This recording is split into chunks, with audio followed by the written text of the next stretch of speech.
It's a point of view. It's a point of view. As far as my understanding is concerned, without conjecturing anything, whatever I understand and whatever the scientific background and philosophical background and reading I have, my point of view is very specific.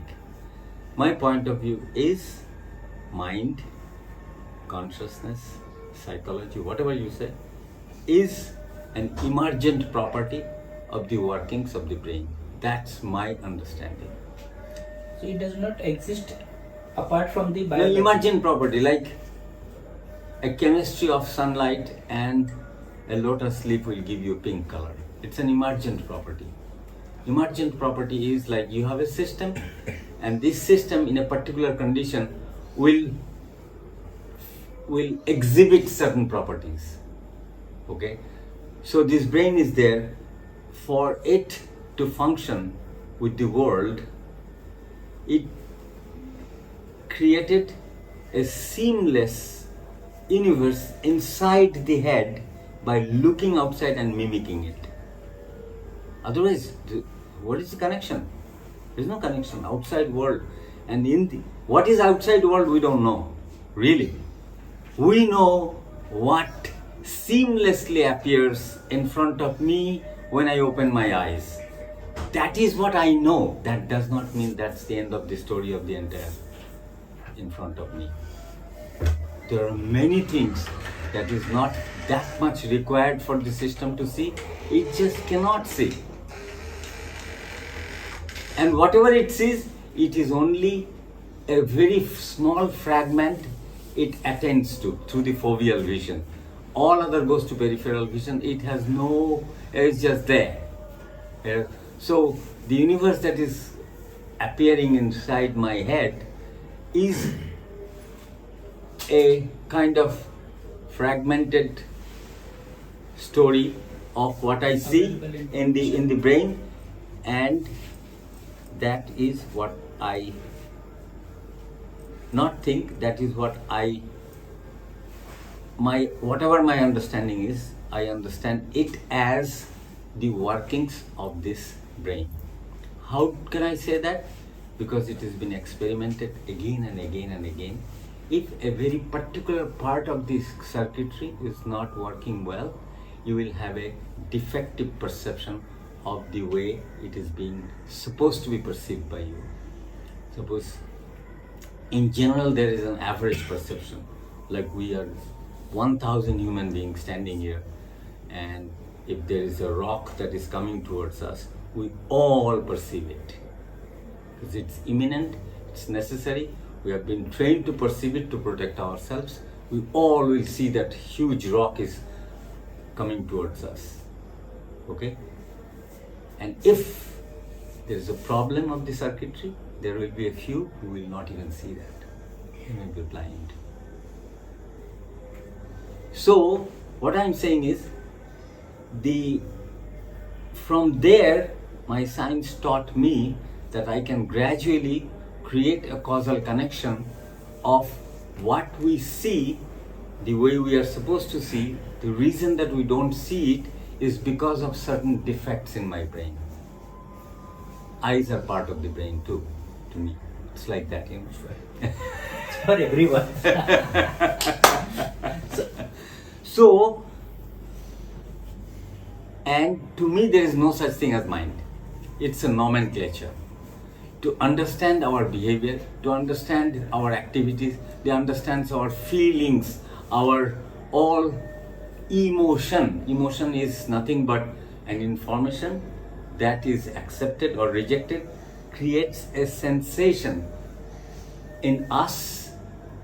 That's emotion. The content of the information that is creating an emotion in us is being perceived.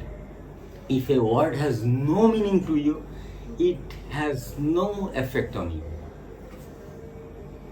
Nothing. Okay? Otherwise, what is all these things that we are talking? Sound. Sound. You are so familiar with that particular sound, its meanings are automatically captured by the brain and it is being understood, and you try to assimilate what is being said, right?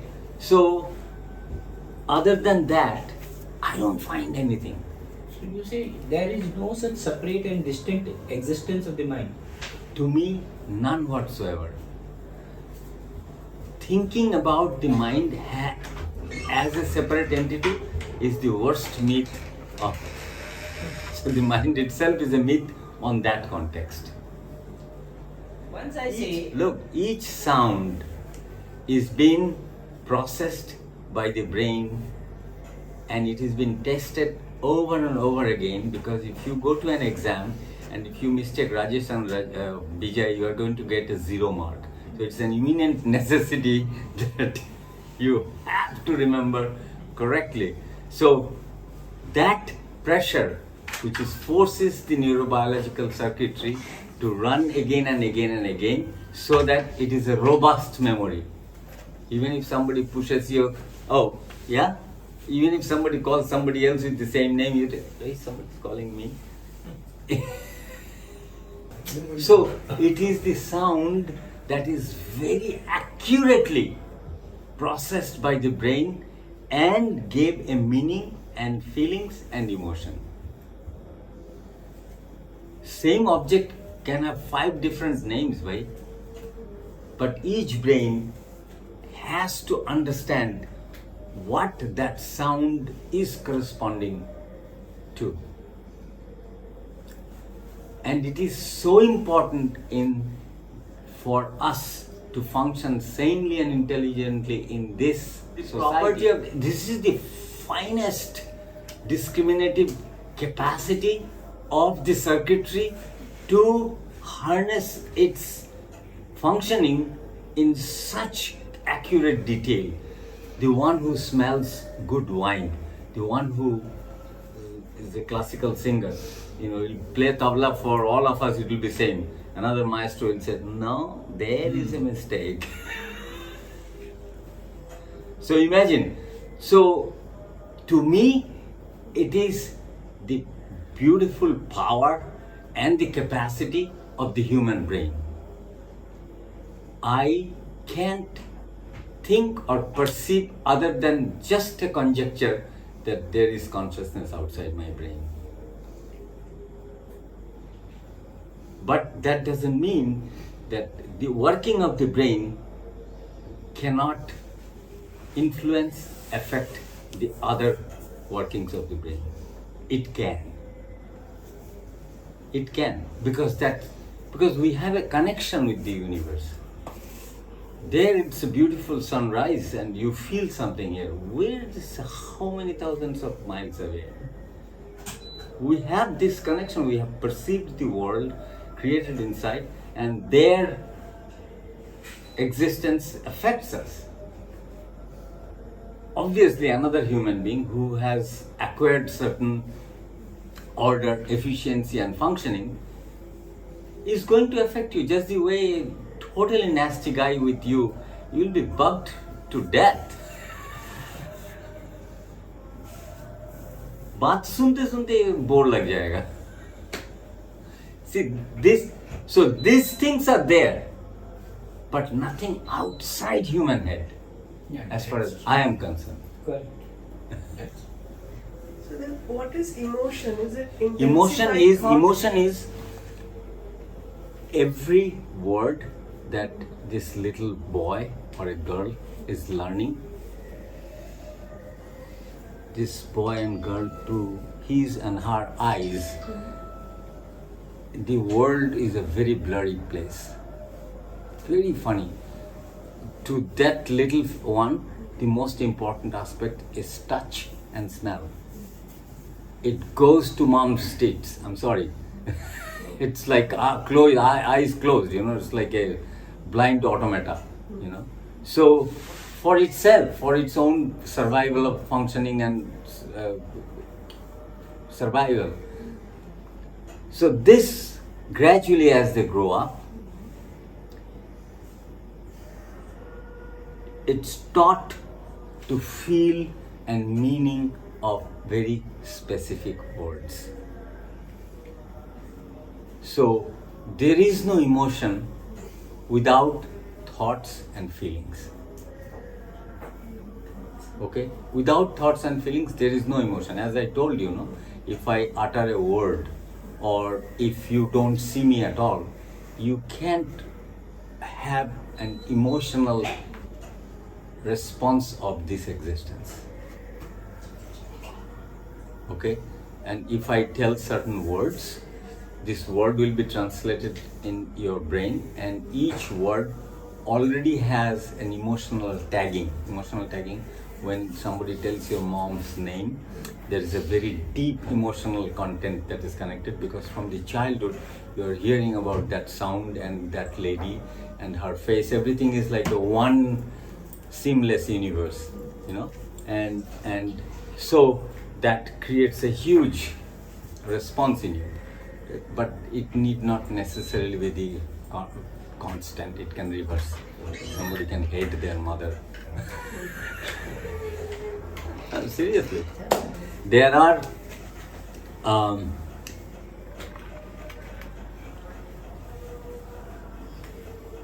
conditioning that is associated with lot of injury, like somebody really hurt you by saying very bad words and all.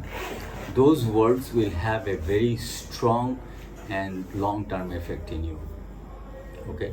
It is just like a deep cut. It takes long time to heal. So as it's called trauma. You know, it stays there in the brain for a long time. To get them out from the system takes time. It's a biological system. It takes long time for it to learn order, to learn to stand, to learn to process the words properly, so that I don't go to Narendra Modi and tell something nonsense. You know, I know the consequences. You are awake. This is the brain waves. Huh. This is the brain waves. Yeah. You are mistaken as thoughts as brain waves.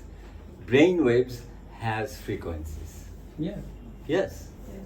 Thought doesn't have a frequency. It's the brain that will produce frequencies when it is being measured with electrodes. Okay? Right. So, but they are different. Different because when you are responding, the brain works certain way. When you are not responding to the world directly, your eyes are closed, now the brain went into a different mode of operation. That different mode of operation has a different dominating frequencies that is being processed inside the brain. Okay? There is no high or low in that way. There are different frequencies dominating the brain at that time.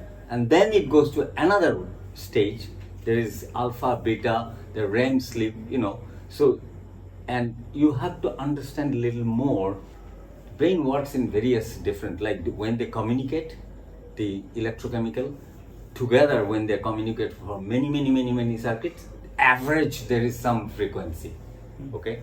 Now you see, what you don't perceive, your brain is way more smarter. The moment you close your eyes, the thoughts are running, but these thoughts should not respond to your rest of the body. So it systematically begins to cut means disabled the neurons that connects with your muscles. You are running, but you are not running.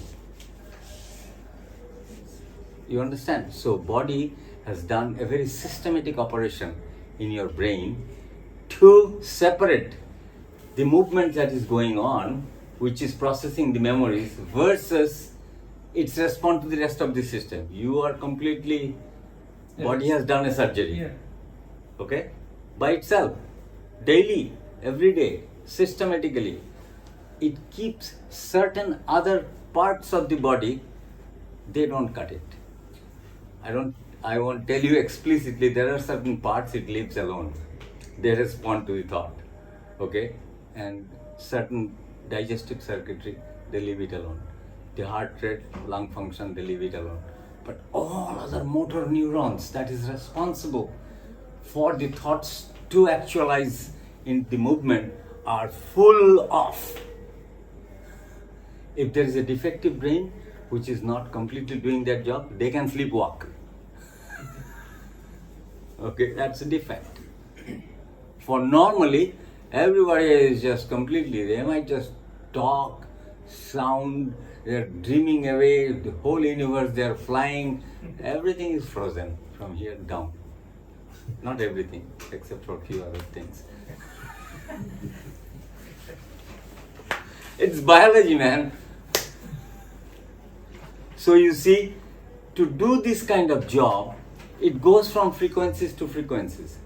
Then it takes even more serious problem. Even the dreaming process is being shielded from the perceiver. You go into deep sleep, nobody is there. Until then, suppose you are in a cycle called rapid eye movement. You are in a cycle because it's cycle, it starts. You're dozing off, you are dozing off. So the brain, what it starts, because it cannot take out the visible world from you, it make your eyes go close, okay? It wants to take it off because it's disturbance. So your eyes go. But it cannot close the ear. They do it chemically. You are seeing TV, nothing is coming in your ear. Right? After some time. You don't know what's going on because you slept. What does it mean? Eardrum is beating. Just the way it was beating little while ago. Now it's still beating. But you can't hear anything. Right? And taking your example, if biological existence is the only reality, sometimes it happens when I'm listening to you, suppose. I'm listening to you and it might be happen that I'm listening to you. The sound is coming to my mind, but I'm not listening to you. No, listen. What makes you say that the workings of the brain is outside biology? Pardon? Your feelings. Why you say your feelings is outside biology? Why you say you're seeing the universe is outside biology? Why your response to particular sound is outside biology? Because sometimes what is biology to you? Brain is outside biology? No. Then? But the mind? I am telling mind is the working of a biology of the brain. Just the way the color of a particular leaf is the emergent property of that leaf with sunlight. And it is temporary. You know why? Because evening that color is not there. The same beautiful color is grey now.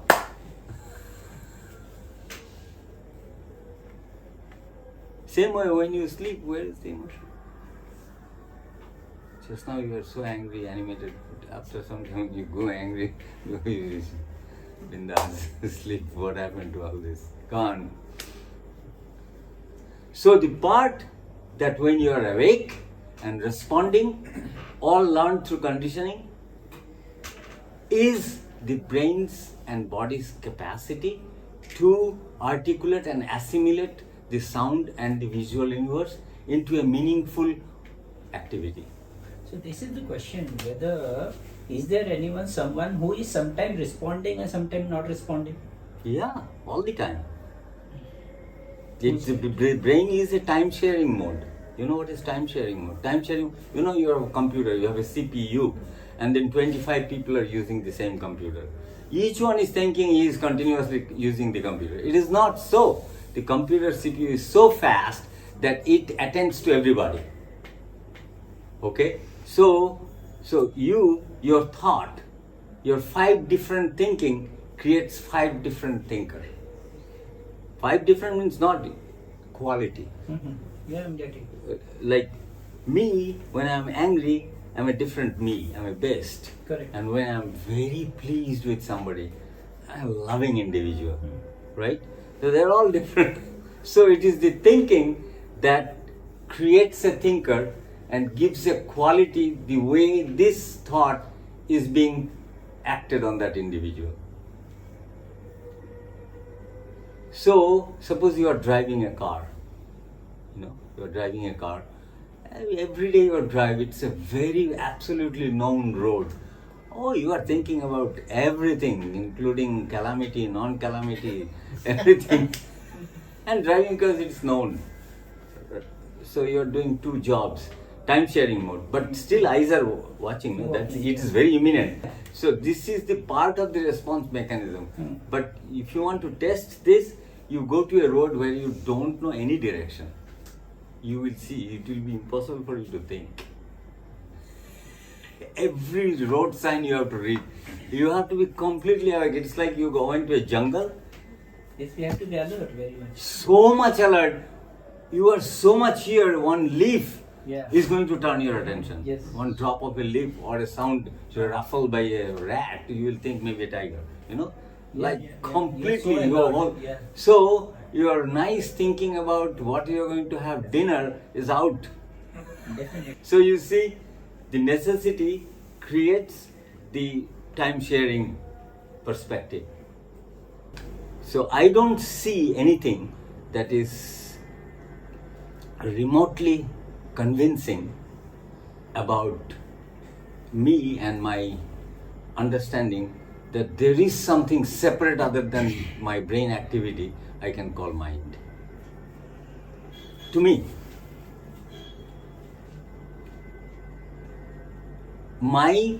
as I told you, my idea of a separate existence of the mind outside my brain activity is turned out to be a myth for me.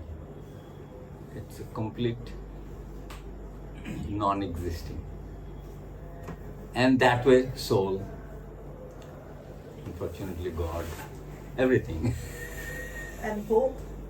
Hope is a different mechanism. For human, as long as there is thought, it will govern itself in such a way that, see, the thinking pattern is such that the body wants to get a reward out of that thinking. Often it does not. But since thinking is always a futuristic activity, you know, because future doesn't exist as far as the biological existence of this system is concerned. It is only in our time sharing mode that we have the capacity to think outside the stimulus and response. We create this propositional universe. And in this propositional universe, since I am creating, I would like to have something that pleases me. Okay? And obviously, those propositions are called hopes. But who is creating? The brain is creating? Yeah, anything that I am doing is a part of the activity that is going on in the brain. Anything. And to understand it separately, we philosophers like him will give intention, drive, all kinds of things, you know, to look. You have, to me, brain is a fantastic problem solving machine, period. What is the problem it is solving? There is a input, and input has lot of ingredient that creates a challenge within the system. And brain's only work is to free itself from that challenge by giving you an output. To me, that's the problem solving. You know, suppose if I am with the 5 friends, everybody throws something, and I take that information as a challenge, and I try to sort it out. What I'm doing is the way these things are processed by the brain. Even the philosophers these days who are inclined to the biological theories, they think that actually it is done by brain, because brain has already has informations, and before you even do anything, it already started working. And there are many proofs of such things. Is like the solution that you are going to give. Like suppose somebody says, let's go to some place, okay? So you might think there are 5 different places that I might go. What will be, where it will be most congenial, what will be pleasurable, where I can balance my expenses and all this hisab. But the thing is that it will be impossible to find a solution which is outside the information that you already have in the brain. So it looks like every information about a place is been emotionally tagged by the brain. Okay? And it is now delivering. And you think you thought about going to see Paris is better, because you already have created about the Paris and all its attributes, and the brain stored that information with emotional taggings. And it is sorting out that, because if it were not so, you would come up with some place which you have no idea about. That does not happen.